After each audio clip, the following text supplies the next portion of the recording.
Good morning, Bardstown and Nelson County.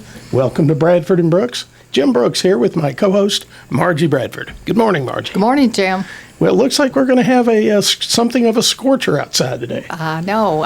I'm glad. I'm not ready for summer to be gone, and I'm not ready for fall and winter clothes and all that stuff. So I wouldn't mind stretching it out just a bit more here. Well, I think it's kind of the final throes of summer weather. Yes, I think you're right. I think but I kind of have enjoyed the moderate temperatures, though. Oh, yeah, it's been great. The weather's been great. And it's been good weather to bush hog in. You know what? I told you about that, Jim. I know it. But bush hogging is not good for you. Well, I tell you, when you're out when it's 98 outside in the sun, and then you've got the heat coming back off the tractor, it can be a hot proposition, especially if you're down in a hole where there's no air moving. It's just it just some things have to be done. Oh yeah, you're right. Well, now you might dragoon your son into doing that. Well, good luck with that, huh? No, I paid for this tractor. I'm not letting him on it. Oh, okay. Now we get to the real problem. Yeah, that's right. Ask my dad the same thing. All right. Well, Margie and I are continuing our series of interviews with candidates for office on the November ballot. And the ballot's going to be a big one. And we have interviews all the way through the the Wednesday before Election Day. Yes. So, and we will, today's show, we have Justin Hall. Justin is a Republican candidate for Nelson County Jailer. You might have seen his little signs on the side of the semi-tractor trailer around the county. I think one weekend we went by and it was out in front of your house. Right. That's when I saw it there, and I've seen it other places. Right. So, but that's an effective. That's a sign. Oh, absolutely. You bet you don't have many of those yard signs, do you? Oh, not very many at all. No. Good thing about it, it's easily movable. Well, just hook up and go. Yes, very much so. And you don't think anybody will steal it, do you? I hope not. They'll definitely have to work for it, and it would definitely be hard to hide. Yeah, that's true. That's true. Well, Justin, I know you're running for the office of jailer. Yes, sir. And I remember some of the things from our interview during the primary, but I'll let you tell our listeners a little bit about you and your background and I don't know your credentials that you think make you a good the candidate to be the next jailer. Well, thank you, Jim, and also Margie for giving us the opportunity to all the candidates to come up here and talk. And also want to thank the citizens of Nelson County for getting me this far, because without them, I wouldn't be sitting in this seat right now, to go on to the general. So I greatly appreciate that. And for those that haven't met me, my name's Justin Hall, and I'm running to be your next Nelson County jailer. I started in the correction field when I was 21 years old. I started at Hardin County Detention Center. Even though I'm a lifelong Nelson County native and lived here all my life, and my family has, I started at Hardin County just due to the programs and training that they had and could offer me.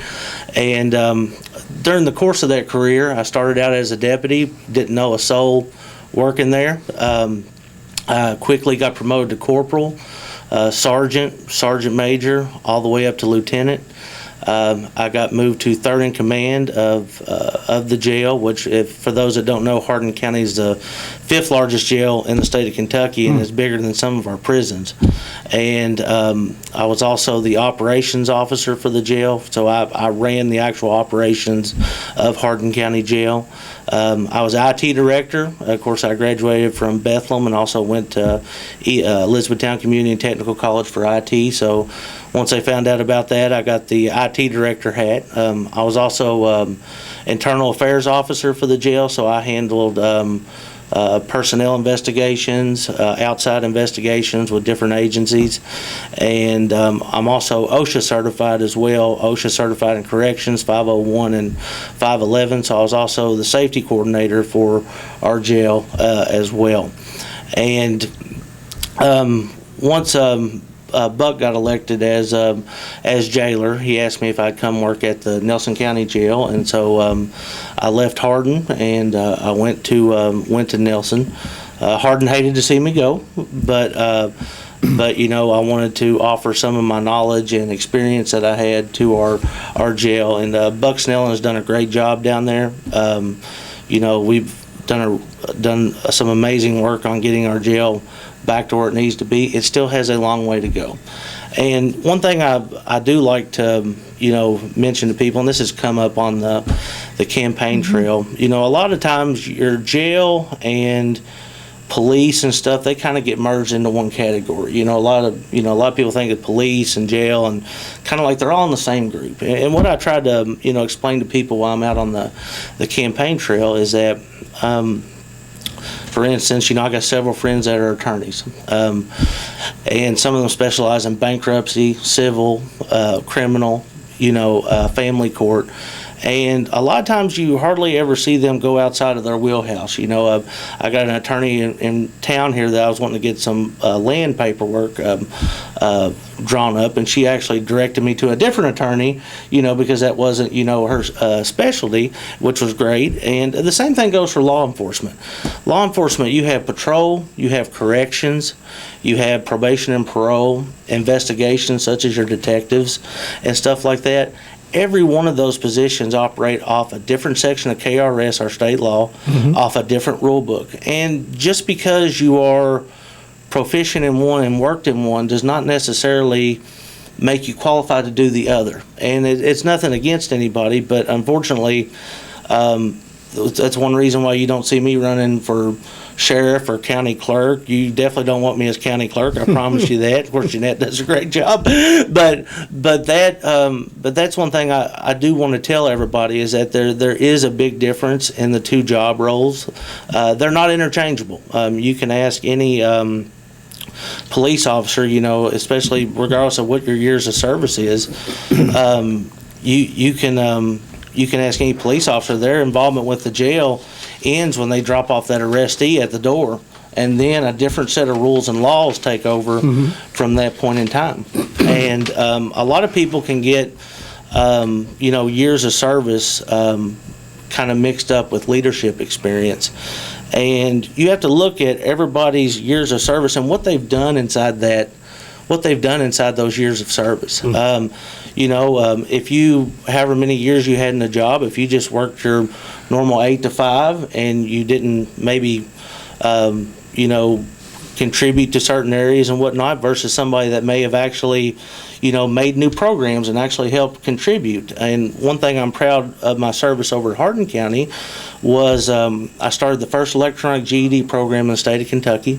I helped other jails get started on that, and so you didn't have to take inmates out of the jail to get their GED, and I did that at zero taxpayer cost.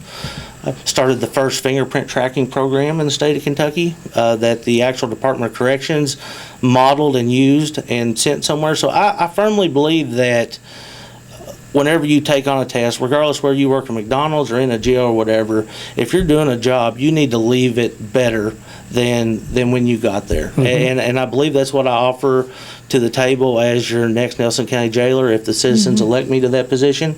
And so I greatly looking forward to the November 8th election. Justin, since you have and are still working in the Yes. in the jail system. Yes, ma'am. If you were elected and Yes, become jailer, what are some changes that you would try to implement? In other words, kind of a wish list. What would you like to do within the capacity that of the you would jailer's have? office? Yes. Well, I have several, and I'll pick some of my top ones that I do have. Number one, the safety of our community and the safety of the deputies and inmates is the jailer's number one concern. With our drug epidemic that we have going on currently right now, fentanyl if it's introduced into a facility, it's not only dangerous to the officers, but also the inmates that are inside. And the thing about it is, every inmate and deputy, they have mom, dad, sister, uncle, brother that expect them to be in the same shape when they leave, when they're done doing their time at the jail or when they get off shift. So I believe I have a responsibility as jailer to not only, and like I say, me and Buck have been actually looking at different types of body scanners. And one thing that we will get in that jail, and it seems I have a lot of support from a lot of the magistrate candidates, is getting a body scanner inside of the jail. There's also another piece of equipment that our Sheriff Raymond introduced to me, and I've just found out that Louisville Metro is getting it as well, is an actual narcotics mail scanner. One issue when I worked over at Hardin County, we pre-screen all the mail. And what happens is that sometimes they will take a drug and put it in liquid form, soak it into the paper, soak it into the stamp, and it's really easy to prosecute because you got a send address and a return address. So those are really easy to prosecute, but at the same time, it got to a point to where we're actually photocopying letters and stuff, which takes deputies' time away. Sure. and stuff like that. So they actually have a mail scanner now that you stick an envelope under this and it will detect any type of drug underneath of it. I know during my experience at Hardin County, I had liquid cocaine actually soaked into paper, Suboxone strips that they use to treat opioid addictions, where you lick an envelope, actually in the adhesive of the envelope, getting smuggled into the jail. And not only is that a crime, that's a federal crime, because it went through the mail system. But unfortunately, when we have people suffer from abuse issues or substance abuse issues, they will try to do anything they can to get that level of fix that they had before, even if it means, you introduce it in a correctional facility, some serious felony charges.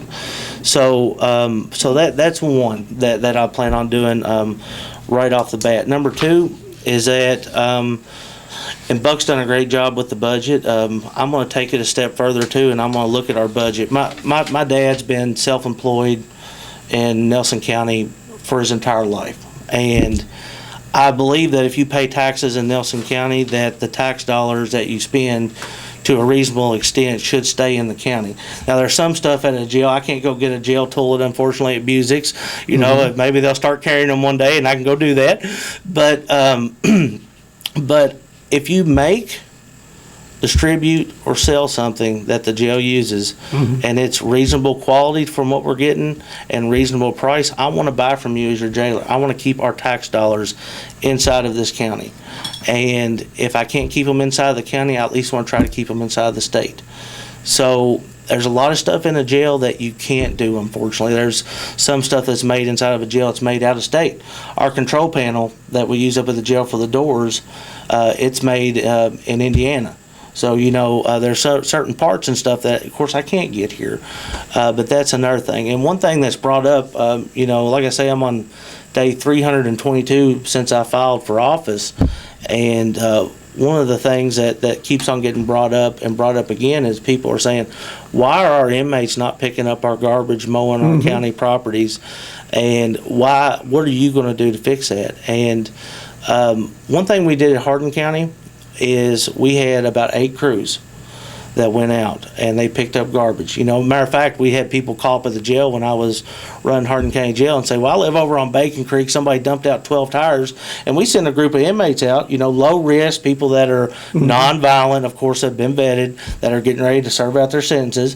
They want to get out and work. We get them out there and let them go out there and work. So that's one thing I want to work on.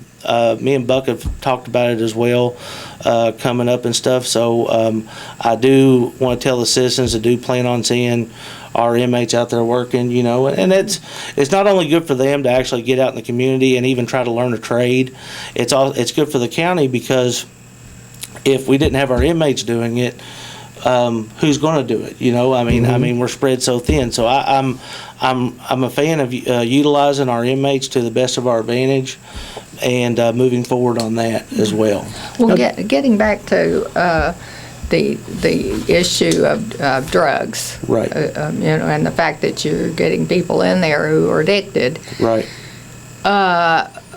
People are going to suffer withdrawal when they Absolutely, come in. absolutely. So what do you do about that? What we do right now, and I believe we talked about it on our last one, just who we subcontracted with, Southern Health Partners, which is I can't speak enough good about them. I had them in Hardin County, Nelson County. They do a great job, and what they do is they actually have a detox protocol when somebody comes in that they follow, and first, that inmate gets puts on observation, and they have medication that they'll issue to the inmate for nausea, stuff like that. Of course, all non-narcotic based, of course. Right. And what I tell some inmates that are going through detox, we give them medicine, and a lot of times they are, frustrated because they're going through the detox and stuff like that. And I always tell them, like, sometimes you have to wrestle the demon, and once it's out of you, keep it out, and you won't have to go through it. And that's one thing I want to touch on just a hair too, as well, is that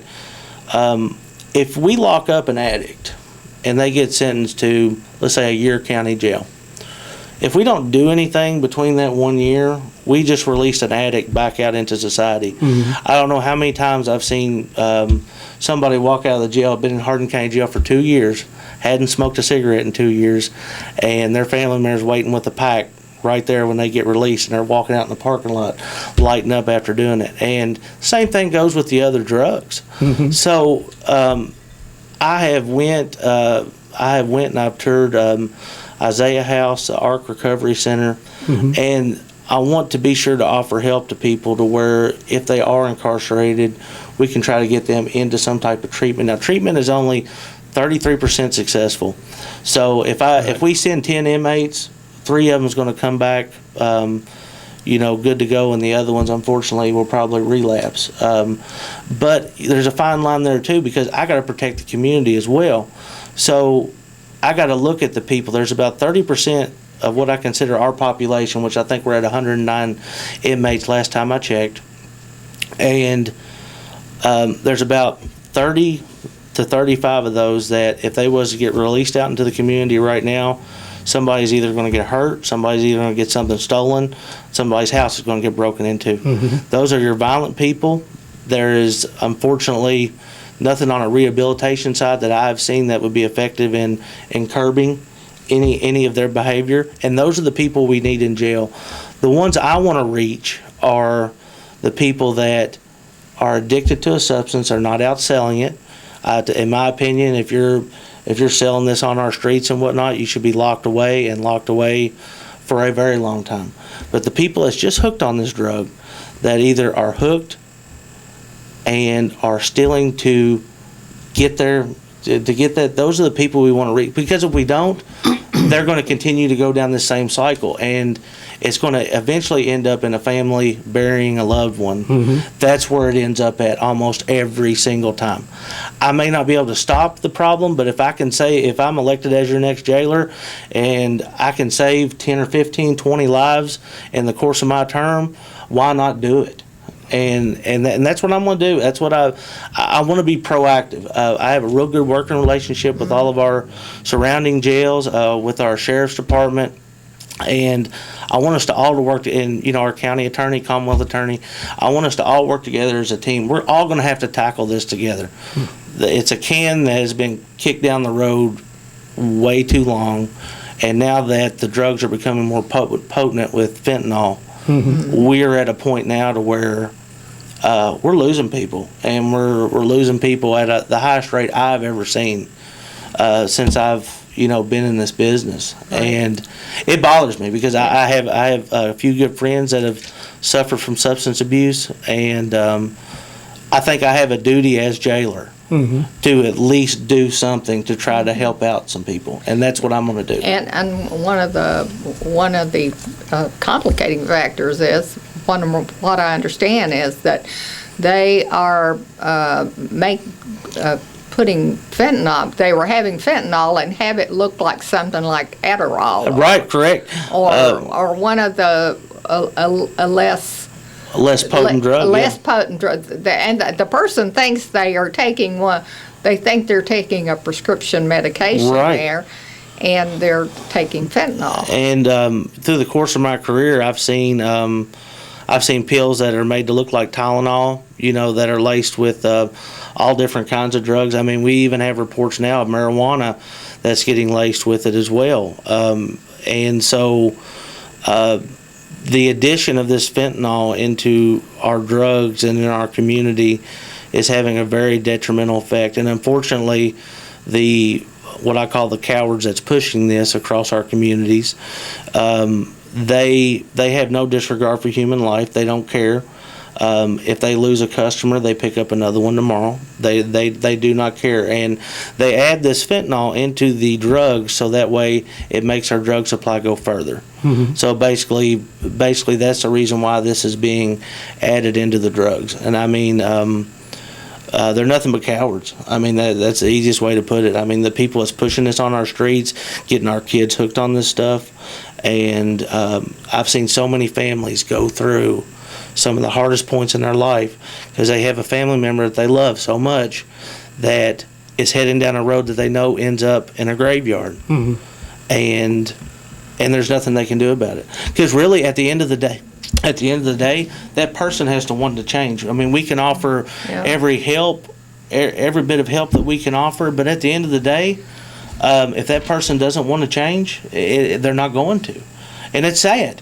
I mean, it's really sad because I've seen so many people that could have so much potential, do so much good for our community, and once they go down that road, a lot of times, unless they are able to get help, there's no turning back. Well, Justin, I want to touch back on the road cleanup, and I think that's usually an issue because we see LaRue County inmates. Absolutely, yes. And now, I think I may be remembering incorrectly, but I think LaRue County has a contract with the state. The state, they do, yeah. So they're only cleaning up state roads, yeah. It's a litter abatement fund that they have, and that's something that's pretty much offered to any county jail, right. And it's something that once we get our staffing and we can actually pay. They will give you pay for that. Yeah, they give you pay by the pound for how much garbage that you pick up out of the road. And one thing that we can do, and I'm really big on trying not to raise your all's taxes, so I try to utilize grants and other funding for stuff as much as physically possible, because I want to lower our budget down. I mean, I want to keep our deputies well paid while also running the jail, as efficiently as possible. And one thing that we can do, we have a commissary fund that's at the jail, that when the inmates buy stuff off, every jail has a commissary. It's not just for Nelson County, but the inmates are allowed to purchase things, and that fund goes into a separate account. And you can utilize funds in there for an inmate work program, stuff that benefits the inmates. So we can actually hire a part-time deputy out of that fund and send out 3 or 4 inmates to do road cleanup 2 or 3 days a week, and you'll never see it on our county budget because it's not going to cost the taxpayers a dime. Right. And so, but that's definitely something. The road cleanup has been brought up a lot. Well, I think now, if again, I may be misremembering, but I know that Jailer Bucksnellen has said that one of the issues with making that happen is that the inmates have to be at a certain level in their incarceration. Right. They can't do it if they're waiting on court. Right. And some other things. So it's not just that everybody in jail's eligible. Right. They're not. We're looking at a pool of probably about 10 or less inmates out of the jail that qualify for that. Right. Of course, under our Constitution, everybody's innocent until proven guilty. Sure. So they're not while you're waiting on pretrial detainment. You can't be forced to work, because you're innocent. Now, once you're found guilty, a different set of rules kick in at that point in time, and you're given the option. It's not like you're going to work or something's going to happen. I mean, and 9 times out of 10, an inmate, if they're like, oh, I get to actually go outside here today and actually, see, different parts, that they're all for it, But we're looking at about 10 inmates, and these are people. If you see an inmate, if I'm elected as your jailer, and you see an inmate outside working somewhere, you can rest assured and have my word that this is somebody that has a nonviolent charge, that is getting ready to, or be very close to being released, has been classified either by the state as being a low custody risk offender, because we do not need anybody that has any type of violent tendencies, EPOs, DVOs, anything of that nature outside working. We do. That's a danger to the community, and so we do have a smaller pool than what like LaRue County does. LaRue County has like 15 state inmates and 15 county inmates and 100 state inmates. So their pool of workers is a lot bigger. But I do think it's important that, like Jim on your road, if you want to call up the jail, said somebody littered, I can get a crew of inmates out there to go pick up on the road. Not only does that get them out of the jail, that saves the road department, people in our county maintenance from having to deal with it. And, I think it's a service to the community, and a lot of these inmates want to work. They want to work. Well, I can see where just getting out and being outside the facility would be. Especially when you work there. Yeah. Now, Justin, there's been a lot of discussion about the age of the jail. Yes. And discussions about, and there's earlier this year there was even some discussion in fiscal court about, do we even need to have a jail? I mean, of course, even a county that doesn't have a jail still has to pay for housing. Yeah. Pay for housing. So it's kind of a catch-22. But is there and I know that the jail recently updated and repaired some locks, and much needed maintenance. Right. Is there a useful life still in our jail, or do we do we need to? And if you had your druthers, would you build a new jail, a larger new jail, or a new, what about sizes? I mean, I know some of the other counties built much massive larger. jail. Grayson and Marion as well. And that's I have 3 proposals, and I've talked to several of the magistrate candidates and even judge executive candidates. I have 3 proposals that I'm going to give, because ultimately, they're my checkbook. So and at the end of the day as well, I don't want to be the person, this proposal came short, we're going to have to raise your all's taxes because we can't afford what Justin wants to do, at the jail. So as far as the jail that we have now, it is aging bad. Buck has spent his entire term replacing locks, replacing lights. When he came inside the jail, and for those that have never been inside, literally his first day in office, when he came in, there was lights hanging from the ceiling inside of that jail, non-operational lights, non-operational locks. The jail hadn't seen a coat of paint in I don't know how long. And if you walk in there now, it is clean. I mean, he has made a lot of improvements on it. There's still work to be done. Now, the question for a usable life, if I had it, okay, let's say I had it my way and fiscal court said, Justin, whatever you want to do, let's make it happen. What I would do, in my opinion, if we are going to make a sustainable jail that is not going to burden our taxpayers, we have to build a bigger jail than what we need. We have to house state and federal prisoners. Then the question goes to the community. Do you all want these extra inmates in your county?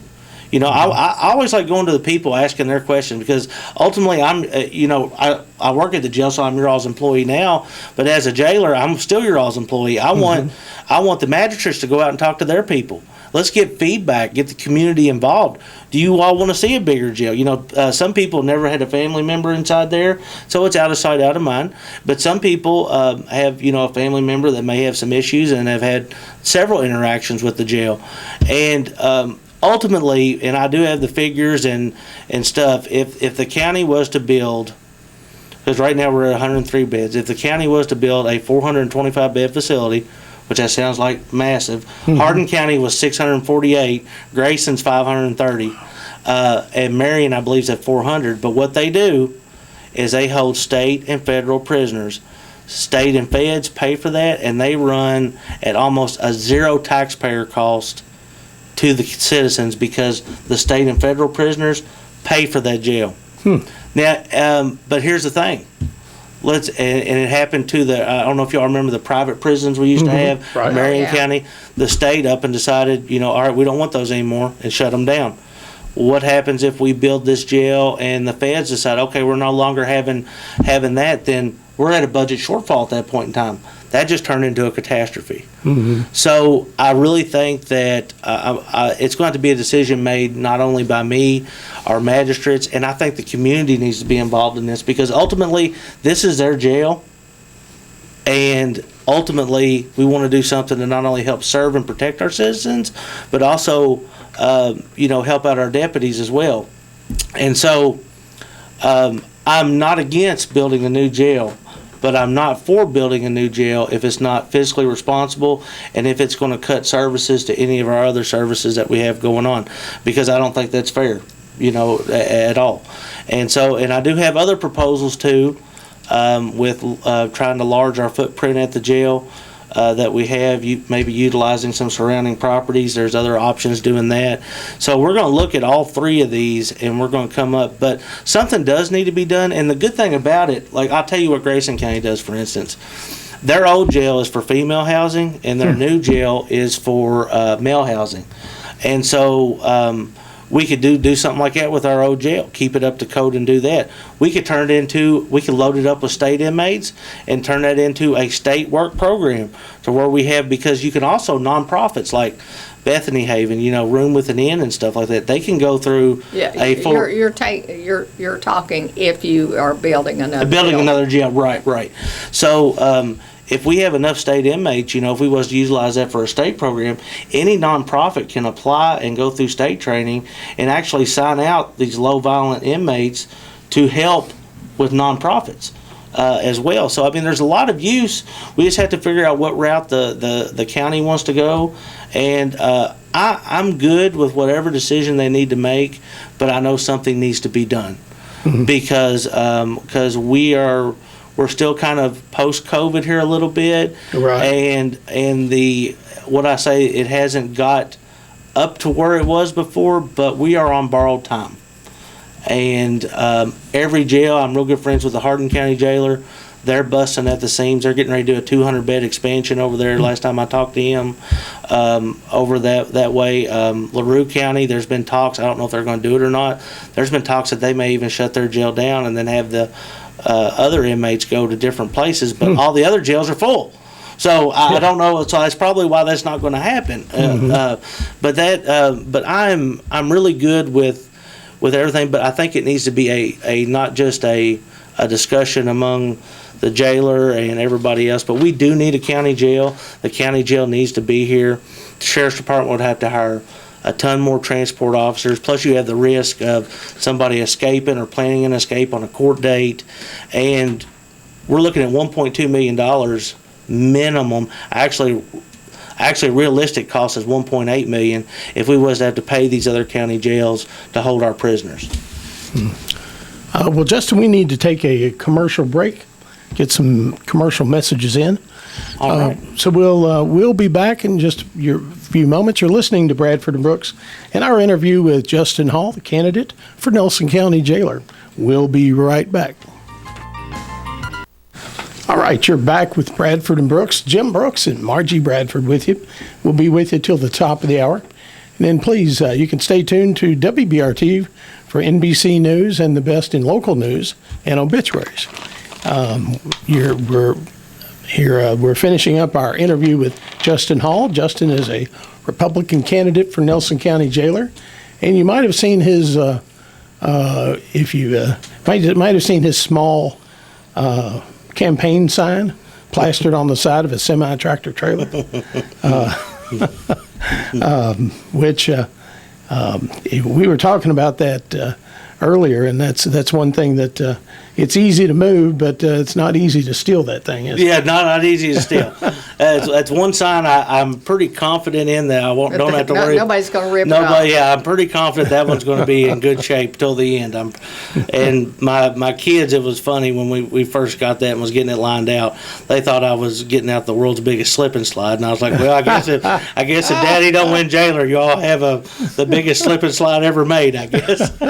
All right, well, Justin, we've got about 8 or 9 minutes left. Before we get back to issues, tell us a little bit about what do you think makes you different than your opponent, and why you feel that you'd be the best candidate for Nelson County Jailer. Oh, thank you, Jim. Well, I think the difference between mine and my opponent is I'm the only candidate that's actually ran and operated a jail. I'm also the only candidate that's actually had a supervisory role. I was third in command, operations lieutenant at Hardin County Jail. I supervised 50 deputies, 700 inmates, and my opponent has not done that, and that's why I've been kind of. And again, me and my opponent, we get along. Like I say, and we've ran a very clean race, and I plan on keeping it that way. But I have to do my due diligence on notating the differences. And the main difference is that you have to look at, regardless of what years of service someone has, you have to look inside that years of service and see, all right, well, what happened in those years of service? Did you get promoted any? Did you do anything for the department that changed it in a positive way? Implement any programs? Were you involved in the schools? Were you involved in anything that helped make your counterparts' job easier? And one thing I could say on my end of it is that I have the supervisory experience. If my opponent, if he gets elected, I believe this will be the first supervisory role that he will ever have in his career, and that's not a jab at him. That's just the truth. And so I believe that's a big difference between me and him. Another thing is that I've worked every position inside of a jail. I know it inside and out. If I get elected as jailer, my first day in, I don't have to look at a rule book. I don't have to look at the law. I already know it. I mean, you can see I came here with no notes today. And I came here with no notes just because this has been my life. This is what I've done with my life, is corrections and working for the government, working for the citizens. And so I believe that's our two main differences that me and him have as far as that goes, is just experience. And, he did have a long career in law enforcement, and I'm not knocking that at all. But, that was patrol deputy. And, one thing I do want to say real quick before we're off the air is that there's 4 Steve Campbells in Nelson County, and there's 6 Justin Halls. And so I know those statistics. So the Steve that's running against me this fall is not the retired state trooper or the elected sheriff that we had before. So there is, I know I've talked to several people before, and they said, well, he was a retired state trooper and our sheriff, and I was like, no. So I do spend a lot of time telling people about that as well. And I like both Steves. Don't get me wrong, but everybody, I just want to ask everybody, just do your due diligence, research your candidates. Just notice that regardless of what somebody's years of service is, you need to look and see what happened inside of those years of service. I've been fortunate enough to be endorsed by our current jailer, Bucksnell, and our current sheriff, Raymond Pinerola. Both Hardin County jailers that I worked with have endorsed me. 4 chief deputies have endorsed me.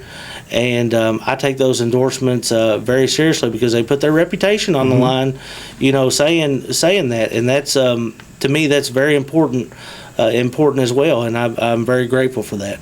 Well, especially to me when you have the Democrats I got it on both sides. Yeah, I have just as many Democrats support me as I do Republicans. And I think that goes to show people as well that I do try to bridge the aisle. I really do. Well, Justin, we got a little bit of time left.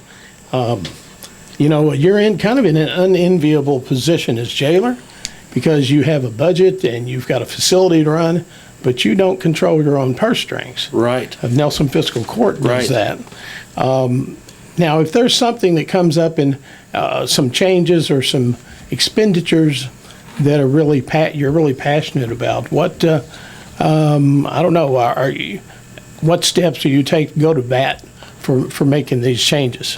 Well, main thing I try to go at first is the grant approach, because if I can save the tax dollars money or taxpayers money by going a grant approach, I want to go that approach. The next thing I look at, if the grant approach, if it's not applicable or the grant money's already been spent, the next thing I look at is I look at that commissary fund we talked about earlier. Okay, and I talk to our jail inspector. I'm wanting to buy this. Will this fall in? Because the state's got rules on what you can spend that money on. Right. Is this fall in that category? Okay, and if it's a yes and no, and then of course if it's a no, then we bring it up to fiscal court and say, hey, look, I'm wanting to buy this. This is the reason why. This is why I think it'll benefit us. And then we go from there to see what it is. And there is some stuff that we do need. One thing I am going to add to our outgoing booking process.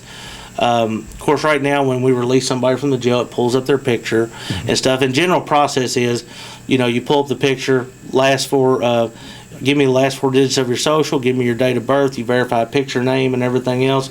But I want to take human error out of it too. There's also in our system that I can add on an actual fingerprint reader for the release that verifies the fingerprint of the persons who you're sending out the door. I want to add that checks and balances in there. And I also want to get our jail more involved in the community. I want to increase our deputies' training. That's number one. I want to increase it by threefold, and I want to get it to where if we have community events that's going on, you actually see our jail deputies out there helping out. But I want a lot of our jail deputies. They really want to be a part of the community more. When you're locked inside that jail, you don't feel like you're a part of it, and that's one thing that I do want us to have a lot more community involvement as a jail as a whole. All right. Well, Justin, we're down to the wire. Got about 3 minutes left. I'll give you some time if you want to tell her to wrap up. Thank you, Jim. Wrap up our interview. All right, thanks, Jim. And Jim and Margie, like I say, I appreciate y'all having me on today. I recommend to everybody, if you can go on Facebook and follow Justin Hoffer Jailer. I have a lot of my qualifications, plans for the jail that I couldn't necessarily, cover in our hour here during the day. And also another thing is that I'm an open book. My phone number is posted just about everywhere on my Facebook page. Anybody listening, if you all have a question, you feel free to call me. If I'm working or something, I'll call you right back. But one campaign promise that I do have and that I will keep is that my cell phone number will stay the same if I'm elected as your jailer. And the reason being is because I'm not doing this for an attaboy. I'm not doing this for, oh, look, I made it to be jailer. I'm doing this to give back to the community that I love. And I love Nelson County. And I want to leave our jail, when I'm done, if I'm lucky enough to be jailer, and at the end of the day, I want to leave it in better shape than what I found it. And I believe as your all's jailer, I'm your all's employee. And if you all need to get a hold of me whatever hour of the night, you all should be able to. I mean, to me, that's only fair. And I appreciate everybody's support that I've got so far, and I would greatly appreciate everybody's consideration on November 8th, and thanks everybody for their time. All right, Justin. Well, Justin Hall, the Republican candidate for Nelson County Jailer, and you've seen his signs, I'm sure. If you've been down any state and county road around Nelson County, undoubtedly you've seen his small signs or large ones. Well, thanks for coming in, Justin. We appreciate it. All right, thank you, Jim. Thank you, Margie. All right, Margie, do you have our schedule for our upcoming interviews handy? Yes, I do. And our next interview is Jay Williams. All right, Jay for PVA. Yes. Will be on the show next Wednesday. Right. All right. All right, and let's see, what about... Yes. Then after Jay Williams is Tracy Bonzo. And then the next one is David Davis. And October 19th is Steve Campbell. And then October the 26th is Tim Hutchins. And I'm leaving Holdeman out. And that's on a Friday. Right. And Eric Shelburne is November the 2nd, and that's it. That is the last one. That's right. Election day will be the 8th, and you and I will be doing a recap of the election on the Wednesday after. On the 9th. We will be, we'll be slicing and dicing. Cussing and discussing. Cussing and discussing. That's right. All right. So we're lucky to be able to get all of the candidates in, except the school board candidates and the candidates for city council, because there weren't enough Wednesdays available to us. That's right. That's We right. would have had to start it back in the spring to get everybody in. That's right. So anyway, we will continue our series of interviews. Margie and I will be back next Wednesday, and our candidate was Jay Williams. Jay Williams, Jay for PVA. I'm sure you've seen his ads on in the newspaper, or his signs, or even on the Nelson County Gazette. All right, well, that's going to do it for this week's show. Thank you all for listening, and you can watch this interview on YouTube once I get the video edited and uploaded. You can go to the Nelson County Gazette, and I'll have it linked from there, or you can search Nelson County Gazette on YouTube. Thanks for listening.